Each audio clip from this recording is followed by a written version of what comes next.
বেশিরভাগ মানুষ ভাবে যে বেশি টাকা মানে বেশি কাজ। ভুল। বেশি কাজ করলে তুমি ক্লান্ত হয়ে যাও। আসল টাকা আসে স্মার্ট কাজ থেকে।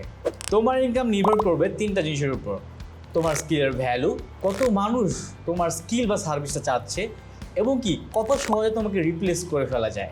যদি তোমার স্কিলটা অনেক রেয়ার হয়, অনেক হাই ডিমান্ডেবল হয়, এবং কি তোমাকে রিপ্লেস করা অনেক মুশকিল হয়ে যায়, তখনই হিউজ অ্যামাউন্টের টাকাটা আসবে। তাই সাইড হাসল ভুলে যাও।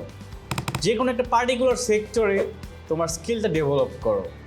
সেটা হতে পারে গ্রাফিক ডিজাইন, সেটা হতে পারে ভিডিও এডিটিং, সেটা হতে পারে প্রোগ্রামিং বা web developing, what ever it is.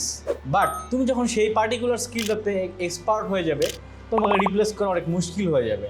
আর যখনই তোমাকে রিপ্লেস করা মুশকিল হয়ে যাবে, ঠিক তখনই হিউজ অ্যামাউন্টের টাকা তোমার ইনকাম শুরু হবে, এবং কি তোমার ইনকাম বৃদ্ধি পাবে। মনে রেখো, টাকা সবসময় ভ্যালুর পেছনে ছোটে। তাই ভ্যালু বাড়াও, টাকাও বাড়বে, তোমার ইনকামও বাড়বে। এরকম আরও মানি হ্যাক্সের জন্য সাবস্ক্রাইব করো আমার চ্যানেলে।